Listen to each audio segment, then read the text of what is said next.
There's not one right way to do marriage. And here's a cool little truth that I think kind of sums this up is Scripture gives principles, but they don't give a template, right? It's like, here are the principles in Scripture. Here's how you should live your life and your marriage. And it gives you all these principles. And it's like, you got to follow the principles, but that doesn't mean that it's templated. You get a lot of freedom within those principles. Right. So here's a principle of marriage, right? Marriage is monogamous. Marriage, there's be faithful to your marriage, right? That's a principle that doesn't go away. You can't go against that one. Now, something that's not a principle is very, very, there's a lot of freedom here. So like you have a sister and her husband are very spontaneous and they love to just jump in the car and go up to Big Bear for a week. They're nuts. They love that, and there is nothing wrong with that. Yeah. We would never do that, right? We're just a little bit more, we like to be home, we're a little bit more planned, we're a little bit more, we like the stability. There's nothing wrong with that either. That's where you have the freedom in marriage, where you have two different people who like different things, have different personalities. Their personalities love that. Go all in with that. Like, go buy a ticket to freaking Portugal tomorrow and knock your socks off. Welcome back to another episode of the Married with the Muchicas podcast. We are so excited that you're here. We are Richard and Haley Muchica. We have been married for 12 years. We have 4 kids. We homeschool. We run a home-based business. Lots of fun home things. And all the good stuff. All the good home things. And our slogan on this show is building a marriage you love coming home to. Yes, ma'am. And that is our desire for all of you. So how are you doing? Today's New Year's Eve. Today is Happy New Year's Eve to everybody. Last day of 2025. That's crazy. How has the year been for you? What would you say is the highlight of 2025 been? Probably the new house. Okay. Yeah, that's probably the highlight of 2025. I would say 2025 was another great year. Feel very blessed with 2025. Mm-hmm. We another big highlight actually, was getting that building done. The Iowa one? Yeah, the Iowa project. So the Iowa project, if you don't know, was just a huge, I kind of got in over my head as an investor, but we invested in a property in Iowa that was a 62-unit apartment building, and it was like a tear down, right? Tear down, so teared it all down to the studs, rebuilt it from scratch. And of course, like every project took way more time, took way more money, took way more this, and it was in a different state. Yeah. So, but it ended up working out good. Yeah, we love it. So I think it's all good in the hood. But that was another big one too. That was a good one. Yeah. That was a good one. Yeah. Yeah, I think my highlight of 2025 is definitely the house. This is like a dream, hopefully forever home for us. So this is a big one. Yeah. And also our kids are just getting so much older and so much more fun. I know. We played Uno last night before bed, and it was like really the first time I think we've really like been able to play a game, all 6 of us, that like everyone was able to partake in, understand the rules, play correctly, So it's just kind of a new season of life, but it's really fun. If 100%. you guys don't know, our youngest is 5 and our oldest is 10. And so we have 4 kids in that range. And it's really fun to watch them grow. And I heard this, so I keep a picture right next to the stove of our youngest when he was a baby. And it's me and him, and we're like looking at each other, and he's got his chubby little hand on my face, and he's like, you know how infants try to kiss and they just like mouth things? Well, he's like mouthing my nose, but he's trying to kiss me. Oh my gosh. And it's one of my favorite pictures ever, but I keep it on like a little cookbook stand right next to the stove because it's a constant reminder to myself that you don't get to keep any version of your kids. Like that sweet little chubby hand on my face I'll never have again. And I'm so thankful that I really enjoyed that time. But now I have a really cool 10-year-old that I'll never get again either. And so I'm trying to like remind myself to enjoy every season with my kids because I don't get to keep it. What they are now is not who they're going to be in a year. That's so true. But I think as our kids get older, that just becomes more and more evident and bittersweet for sure. Bittersweet moments of life. Because those sweet little chubby hands on your face are just the best. And you can't keep them. It's sad. Hey, but you got the memories. And now I have a really cool 5-year-old girl that I wouldn't know when she was a chubby little baby. Anyways. I'm apparently John Deere now. Yeah. Had my birthday on the 29th. Thanks for sending your gifts, guys. Yes. I got a lot of your gifts. Yes. But yeah, I got a lot of John Deere stuff.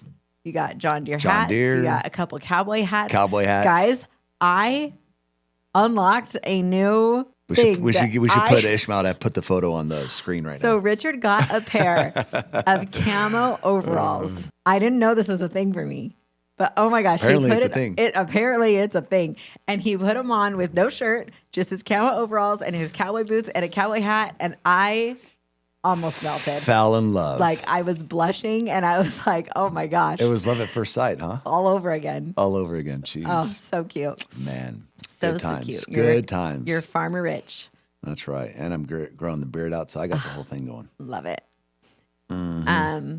Anyway, so last week on the podcast, we talked about, like setting a vision and a goal as a couple Yes. and how to do that, and that you're more productive and more efficient when you're working together on something. Yep. And a lot of marriages don't take the time to actually have that conversation of what is our goal. That's right. And so that was And identity over behavior. an identity over behavior. Yes. Yes. Mhm. Very good. So that was last week's podcast. And this week, we're talking about something that we've definitely lived and can really, really speak to. Yeah. And that is not being afraid to go against the grain, to do things differently, and to be unapologetic about it, but also to make a very, very conscious decision of what you want. Because a lot of times we can just go about life doing the next thing that's expected or the next thing that's culturally normal and not actually think about whether we want those things or not. Man. So making a conscious decision of what it is we want and then going for it full force. So I think this is a really important conversation. And I think it's a really appropriate conversation for the new year, like making that decision and going full out and see where you can be at the end of 2026. I think that's really exciting. It's super exciting. And that, I feel like that is our marriage in a nutshell. It really is. And that's one thing that we really love to do is do things against the grain unapologetically. So We definitely beat to our own drum. But I think most marriages should beat to their own because drum. every marriage is unique. Both people are unique. Yeah, they're unique. And they want to do things their way, you know? But I think, so here's the thing. It's hard to do that. It's very hard. Yeah. Because they have a way of, oh, well, wouldn't it be cool if we could do X? But it's like, well, nobody's done that. You know, we don't have permission to do that. Yeah. You know, they're waiting for permission. But really, you don't need permission to live how you want to live. Right. Well, and I think another factor too is a lot of times we replicate what our family of origin did in a lot of ways. And I think sometimes we can do that almost as a way of like trying to affirm to ourselves that what they did wasn't wrong. You know what I mean? Instead of saying like, hey, they did the best they could with what they had, but I'm going to do something different. And that's not necessarily a condemnation of your family to do something different. But I think sometimes it can feel like it is. So in a sense of loyalty, we feel like, well, no, I have to do things this way because this is the way my family did it. And if I say I want to do things that's a good different, point. they might get offended. Yeah. And let's not forget the big J word. You guys all know the J word. They don't want to be judged. Yeah. And you will be if you do things differently. You 100% But you will have be to not judged. care. And I think that is one of the hardest parts of doing marriage your way is nobody's going to understand. But that's, so, you know, here's something funny that I heard the other day that I was like, man, that is so freaking good. Everybody wants to live an exceptional life, right? Like nobody wants just an average life. Mediocre. A mediocre life. They're like, no, dude, I want an exceptional marriage. I want a marriage that is above, you know, what is normal, right? But if you look at the word exceptional, in order to have an exceptional marriage, you have to be the exception. Yeah. And so when you go off in marriage and you say, screw everything that I've been told to do, I'm going to relook at marriage and say, what do I want my marriage to look like, our marriage to look like? And then the next thought should be this. Yes, nobody's going to understand, but that's okay because I want to be the exception. Because if I'm not the exception, I can't have an exceptional marriage. Yeah. And I think that's a good reframe for people. I was like, dude, that makes so much sense. That does make a lot of sense. I like that. I was kind of wondering, Right. where are you going to go with that? Like, what is the root word of exceptional? But Right? yeah, Think about totally. it. So now, okay, look, I got this quote. Tell me if you agree or disagree. Most couples aren't afraid of doing marriage wrong. They're afraid of being judged for doing it differently. Yeah. I mean, yeah, Agree? I'd agree. Okay, cool. Well, just teach people how to do this. Like, Cool. let's talk about it because how do you go off and do things your way? Okay, so I think the very, very first step is intentionality. Like actually sitting down and thinking, what do we want? What are we going for? What is our goal? You know, like so many times our kids turn 5 and it's just that's when they go to kindergarten. So we just send our sweet little kid to kindergarten without even thinking like, is that the best choice for our family? Like, is that what makes the most sense? Is that the best thing to help us accomplish our goal? Or maybe can I look at doing something different? Yeah. You know, like challenge yourself a little bit in what your beliefs are. You know, like you believe that, all 5-year-olds have to go to school, and then stop for a second and say, is that true? Do all 5-year-olds have to go to school? Because no, they don't. Let me tell you, they don't. Yeah. And it's like there's so many moms that struggle to send their kids to school. It's like, but you know you don't have to, right? Like, Yeah. there's other options. And that's just one example. That's a great point. But I think you have to, A, be really intentional and know what it is you want, and B, challenge the beliefs that you think you have. Yeah. And I think that's probably the first step. Yeah. So no, it is. So what's the first step? So Be intentional. Be intentional. Yeah. And actually think about what you want. Yeah. Not just this is what's accepted. This is the next thing. This, you know? Yeah. And this is what's been true for us. So we've done things against the grain, right? So I'll give a couple examples from our marriage. So we homeschooled our kids, right? So we were the first ones in our family line to do that. There was people that didn't understand that. Whoa, that's like wild. Like that's a wild thing right there, right? Well, here's the cool part about doing something that's being the exception is now you give permission to your family to copy you. They're like, well, they broke the mold. They took the leadership responsibility to go do something different.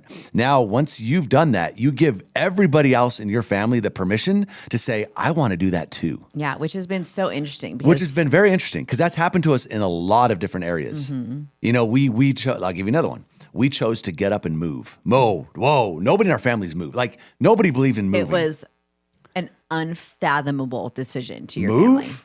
It was, I stayed as a kid. it was an immoral decision to your family in a lot of ways. Yeah, 100%. And guess what? That gave everybody permission to now move. All of them have since moved, by the way, just to let you know. And I find that to be extraordinarily fascinating how that happens. I don't know if you have any more examples of that, but there's probably multiple. Oh my gosh. Well, I mean, you branched out and started a business, right? Our advice when we were young was, hey, Yeah. go to UPS, Yes. go to Costco, go Yes. get a pension, Yes. go like do these things, get a 401k. And you're like, no, I think I'm going to be an entrepreneur. Like I feel this calling to be an entrepreneur.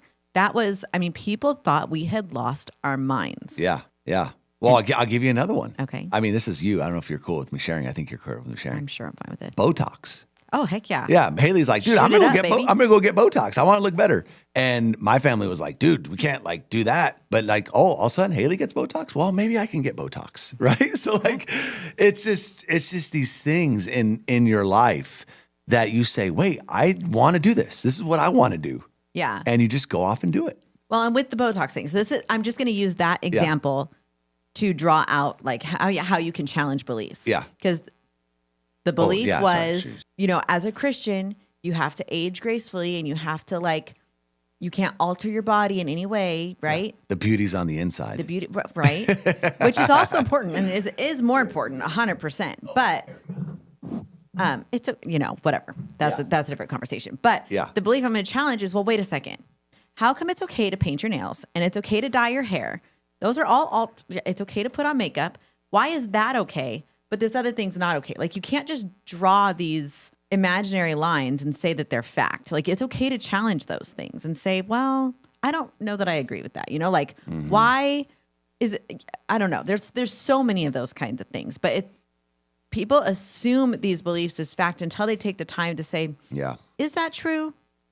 Is that really what that means? Or do I believe that? Do I really believe that? Yeah. And if you don't and everyone else around you does, that's okay. Yeah, it's okay. That's okay. It just means you have a different way of wanting to do things. Yeah. And of course, if you've listened to our show ever, this goes without saying, but just in case you're new here, that is all within the biblical context and the biblical framework, right? You don't get to challenge the biblical standard and say, is that true? Because if it's in the Bible, yes, it is true. So is murder wrong? Regardless of your feelings, yes, it's wrong.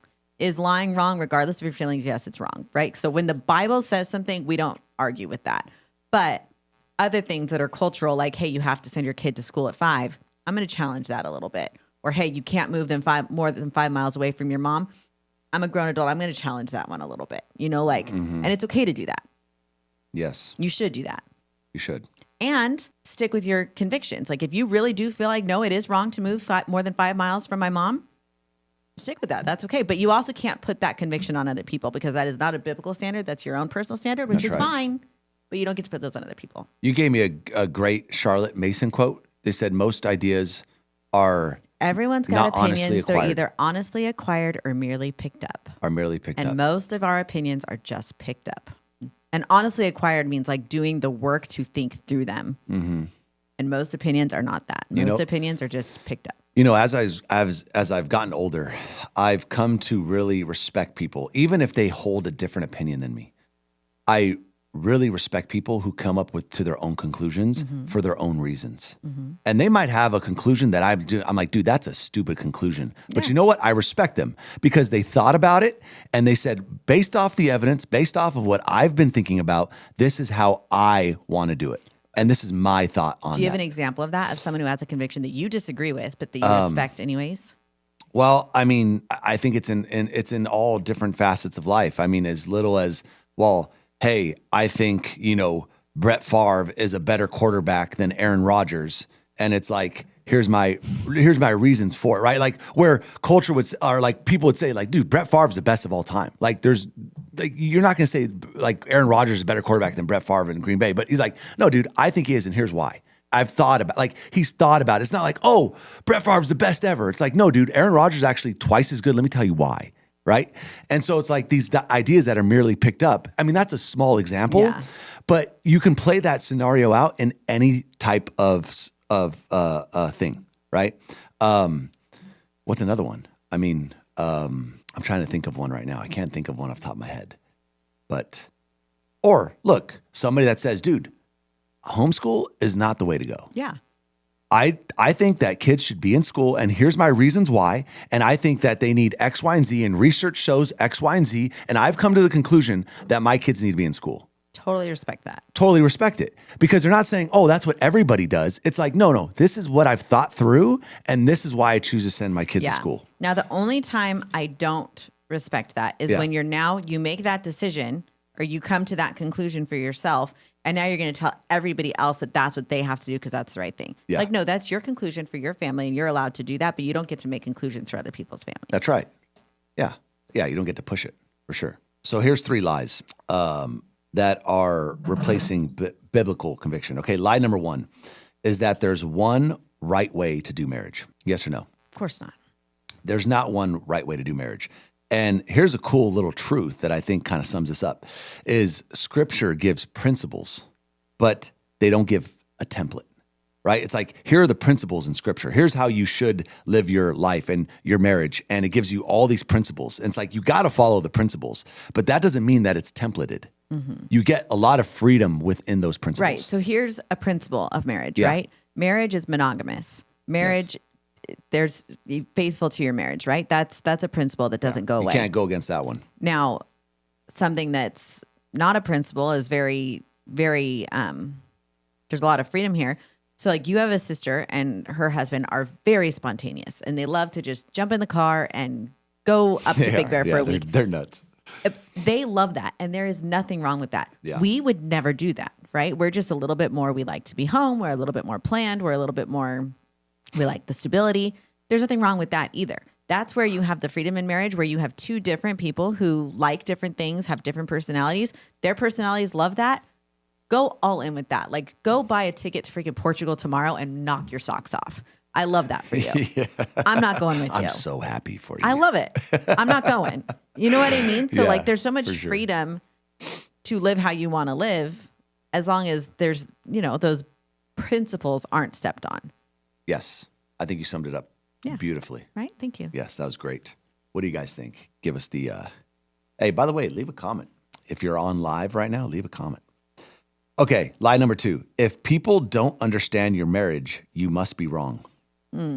I love not being understood. I love that.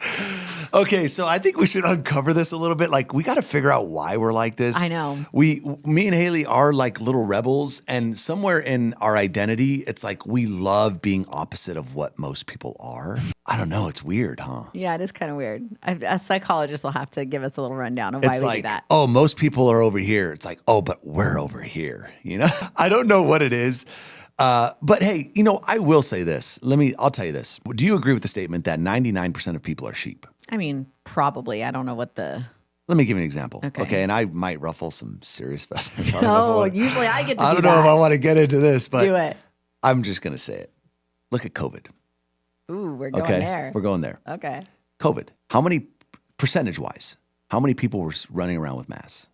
Healthy people with masks on their face. I don't know. 99% of people. I can't imagine it was that much. But You maybe. walked into anywhere.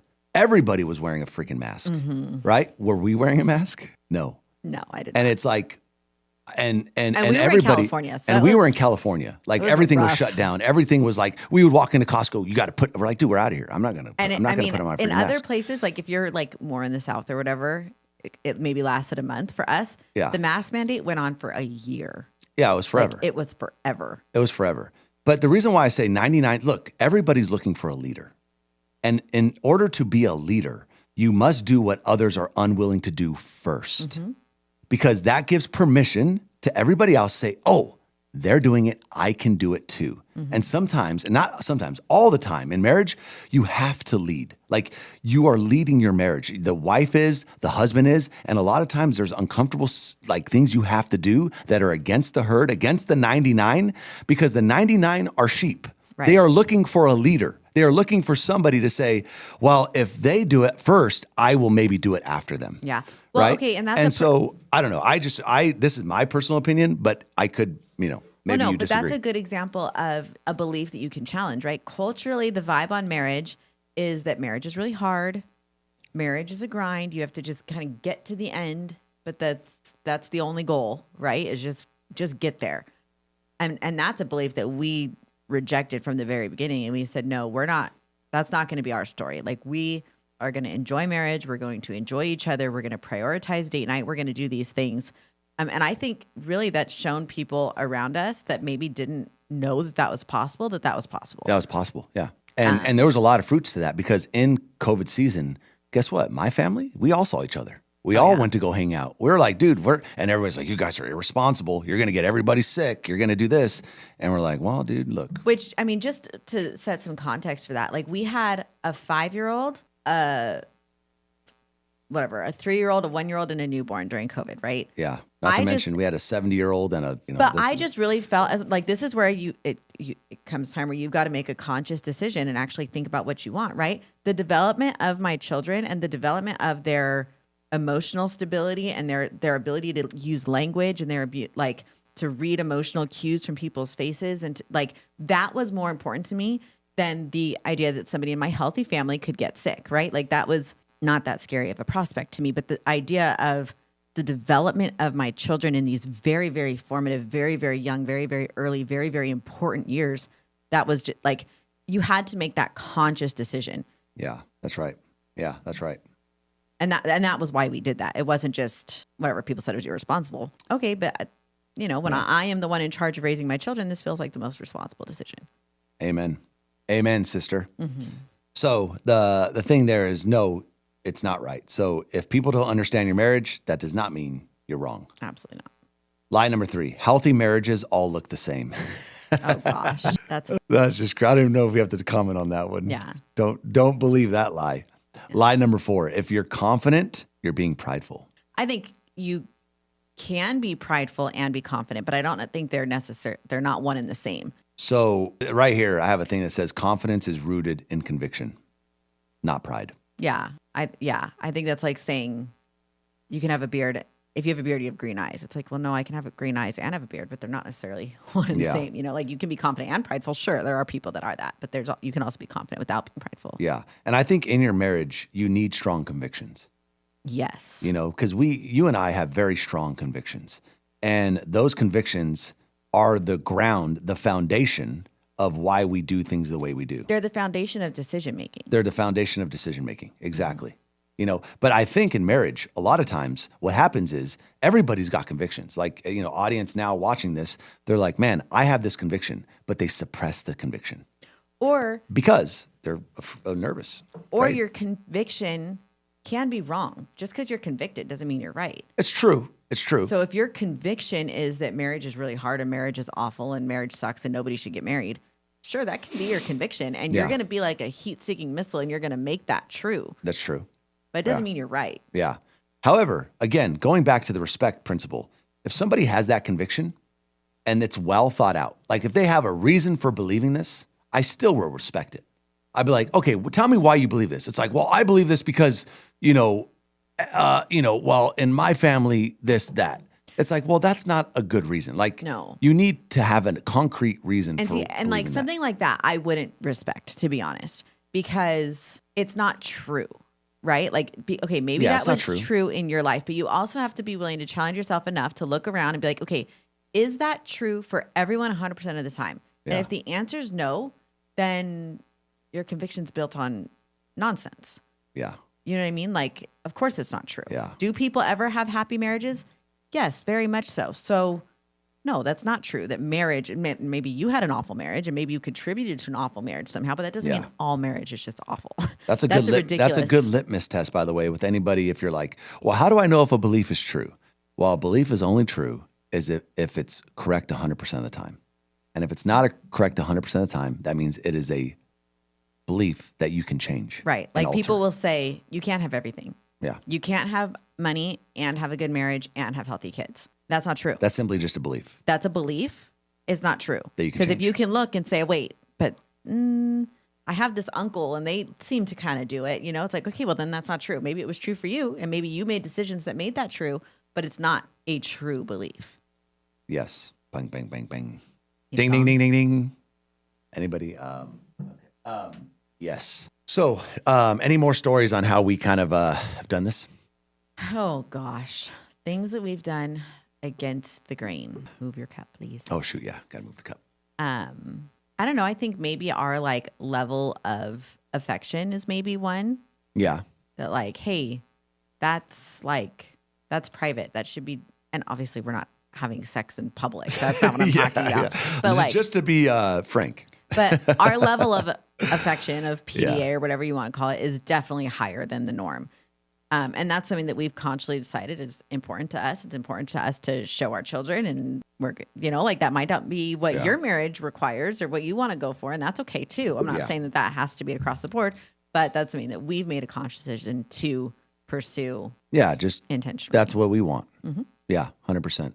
And, I think it's good as just a framework to not seek applause in your marriage, because when you go do things differently, the last thing that you're probably going to get is an applause. But what is So the, you what have is to the you have to root yourself on. what is the progression? It's like first they laugh at you, Then they accept you. First they criticize you. first they criticize, Then they accept you. No, Or when how do you do say they it? laugh? First they criticize, then they laugh, then they accept, then they join you. Something like that. Well, then they praise you. Praise you. Yeah. Yeah. So like that's not going to come for a really long time. And those cycles are always so true. Uh-huh. It's very true. Yeah. Another thing is like, we used to get told all the time, you can't buy $1 million house. Like your taxes are crazy on that. You can't do that. Yeah. And like that was something that we kind of just accepted as true until we were like, well, wait a second. Does that make sense? Like, is that true? Is that like, Yeah. and we kind of challenged that and said, and then, so we did it. And now Yeah. all of our family's done it. And Well, you know what? I don't know if I've ever told you this story. Haley and I own a business, and in this business, we started making some money, right? For the first time ever, we started making money, and I realized quickly, I was like, oh my gosh, babes, like I got to figure out how to do this whole tax thing because taxes are just eating us alive, right? So through, my father and XYZ, we met these tax guys. You remember them. They're both brothers, remember, or not yeah. brothers, but they both had the same first name. And this is the day where I realized that I had to get rid of these guys. And I'll tell you what happened. I get on the phone, and I'm not going to tell you his name. Let's just say his name is George. Okay? That's not his name, but let's say his name is George. I'm like, hey, George. He's like, hey, dude, tell me this. He's like, what's going on this year? What are your goals? Like, what are you trying to achieve? Because one of them was a financial advisor and one of them was a tax guy. And I was talking to the financial advisor.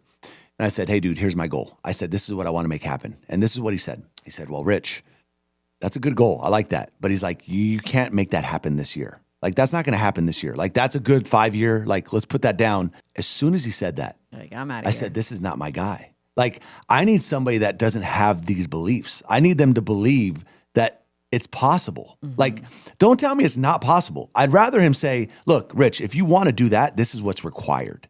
Tell me what's required. Don't tell me it's not possible, because I know it's possible. I just need to figure out how to do it, right?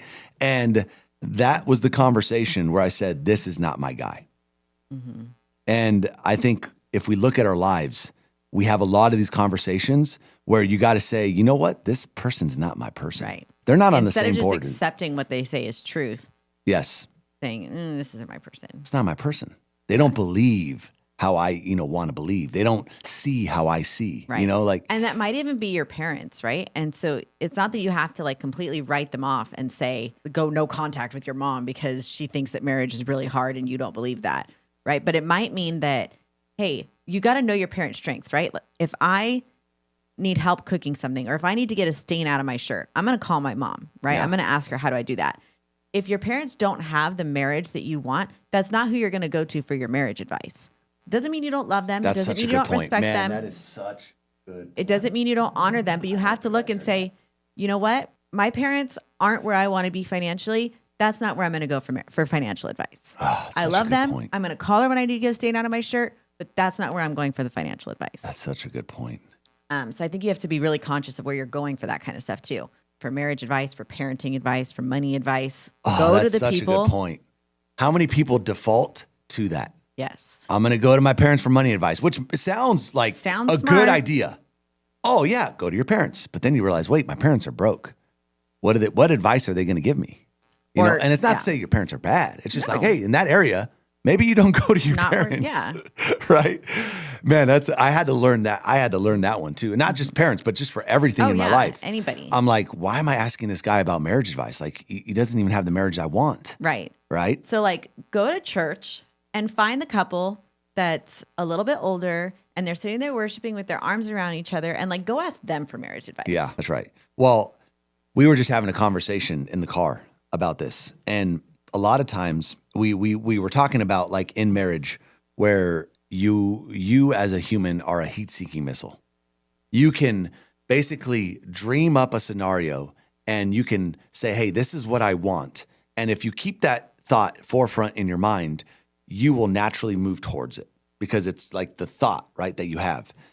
And oftentimes what's holding us back from the best thoughts is we just don't know what's possible. We didn't know that, oh my gosh, you can have a marriage that good. You just think, oh, well, my parents had this marriage or, the marriages I see are like this. So this is what marriage must be. Mm-hmm. And so we were just talking about like how the biggest cheat code in the world is finding somebody that has what you want and then asking them, how did you do it? Mm-hmm. And by the way, that's called mentorship. Yeah. Right. And mentorship, everybody says this, like, Warren Buffett, all the greats. It's like the biggest cheat code in the world is finding a mentor. Why? It's because they already have the blueprint. Right. They already know what to do. And choose your mentor really wisely, Yeah. right? Don't go to the guy with the failing business for business advice. Yes. Find the guy with the rock in business and go to him or in whatever area. And like the heat-seeking missile thing, your subconscious will do that for the good or for the bad. So you have to be really, really conscious of what you're putting your mind to. That's right. Yes. Yeah. I don't have anything else to say, so you don't have to turn that to me. Oh, okay. Well, I just.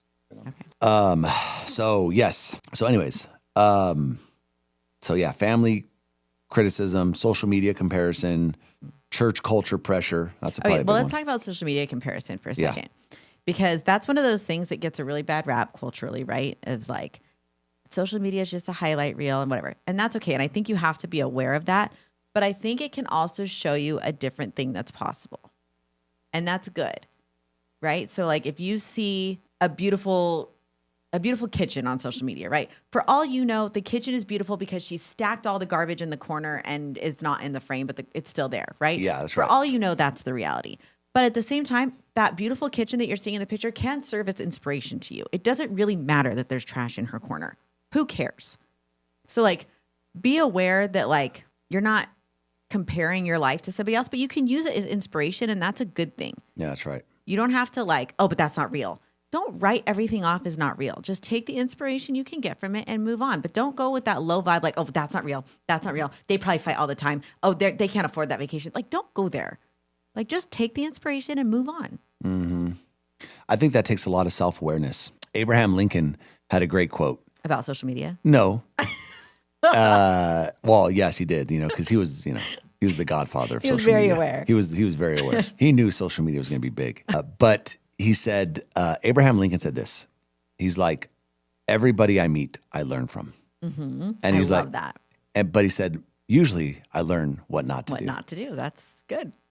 And I think that's a good frame. It's like, I want to learn from everybody. Whether you teach me what to do or what not to do, I win either way. Mm-hmm. And I think to your point, that's a great perspective to have. Yes. I love that. Besides that, so explaining versus deciding. Yeah. And, maybe we can wrap up with that. I think, the more that we've had more things happen, right? We've had more kids. We've had a business. We've had some failures. We've had some financial stress. A lot of my periods of the most anxiety in my life and the most stress in my life, it's because I'm putting off decisions. And for every decision that I hold in my mind that I do not make, I am more stressed. And so I think that's a good frame for a lot of marriages is, listen, you got to make decisions. And you should make them very fast if you can. And the way we base decisions is, I'll give you a good analogy. You got hats, you have haircuts, hats, and tattoos. This is how you look at decisions, okay? If a decision is a haircut, well, okay, you get the wrong haircut, your hair grows back, right? So you're like, it's not that big of a decision, so make it fast. Yeah, and it's going to be annoying for a month or two. Yeah, so it's like you might think a little bit about a haircut, but it's not like the end-all be-all, right? Mm-hmm. Then you have a hat. Like a hat you can just put on and off. Like, who cares? Yeah. Like hats, like where are we going to go out to eat? Who cares? Just pick somewhere and go, right? Because you're training yourself to make decisions fast. Yes. And then you have tattoos. And you're like, wait a minute, I'm about to get a tattoo. If a decision is a tattoo, you should think about it for a while. Which very few decisions in life are tattoos. Yes. Yeah. Most decisions are not. Yeah. I'll give you a tattoo, right? A tattoo is like, okay, I'm going to marry this person. That's a tattoo. That's a tattoo. I'm going to get a vasectomy. That's a tattoo. That's a tattoo, yes. Think long and hard about that one. Yeah, that's a tattoo. And so, if you look at that framework, I just love that framework. I love that. Because you can categorize it. Is this a hat, a haircut, or a tattoo? And then that's how long you should give yourself to maybe think about that decision. Mm-hmm. But to your point, tattoos are very, very rare. But they're usually the biggest and most important decisions. And then, but our life is mostly made up of haircuts and hats. But if you treat a haircut and a hat decision like a tattoo decision, you have a lot of anxiety. Make yourself crazy. A lot of anxiety, a lot of overwhelm, a lot of pressure, a lot of worry. And you're going to fight a lot in your marriage because you're going to have a really strong opinion and a really strong conviction about something that doesn't matter. Exactly. Like the paint color on your wall is a freaking hat. It's a hat. Don't sit there and argue about it. Yes. Just put a freaking color on the wall. And if it's awful, you put a different color on the wall. 100%. Don't make tattoos out of hats. Yes. And I think, man, if more marriages could start making decisions faster, I think that it also speeds your results as a marriage. Honestly, it's like a cheat code. That's a huge cheat code. It's a cheat code. In marriage and in life is just make decisions fast. Yeah. Because so many people can't. So you'll get ahead so much faster if you can.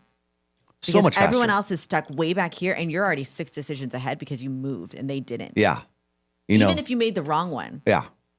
Yeah, you might be, like somebody's right now thinking, man, I really should tell my wife that, I want to try a new career. I want to tell her that I want to try this new thing. And you're just putting it off. You're putting it off. And the whole time you're just thinking, dude, but versus the other guy that's like, okay, I'm going to tell my wife this and I'm going to try 10 different things. By the time I try 10 different things, this guy still hasn't tried one. Mm-hmm. So I get to fail 10 times before this guy's even failed once. Who's going to win? And every I single will one of win those every failures time. taught you a lot. They taught you a Right, lot. they're You need to not- go through the failures. yeah, So it's like you should try to stack failures as fast as possible because those are all learning lessons that we all need. Yep. And so decision making gives you that ability. And I love that frame of like, I will make 20 decisions before this guy makes one, and I will beat him. Yep. Even though I lost 19 of them. I only need one to hit. You know what I'm saying? And you And it's learned like- more in those 19 failures that failed. Yes. And that guy still hasn't learned anything. It's a big cheat code. That's the cheat code. Yeah, we definitely in our marriage, we have a culture of making faster decisions. Yes. You know, and yeah, anything else that you want to leave it on? Oh my gosh. Well, I would just say, I think this is such a great topic for the new year because I think as a couple, you can really sit down and decide and consciously make that decision of what are we going for? What do we want? And of course, I think the best way that we have found to do that is Spark Check-In. Oh man, Spark. which You got to get is- Spark. Which is the app that we created. That it just, you sit down every week as a couple and actually talk about these things. And it's just like a little formula to do that, Rich and I started doing over a decade ago, really early on in our marriage with the physical book, that we just decided we need a digital way to do this to make it easier for couples to do on the go on their own time. And so that was why we created it, but we can't, that to me is the best, the most non-threatening way to start this conversation. Yeah. And so I'd really encourage people to just go sparkcheckin.com and get that. Well, we recently had a gentleman. I won't give you his real name, but let's call him George again. Okay, another George. Yeah, another George. But he hit the nail on the head. He's like, Rich, he's like, I'll be honest with you, with this whole app thing, he's like, I did it, but I was like fully expecting not to like really think anything of it, right? It's like, okay, it's an app, like whatever. And then he started doing it.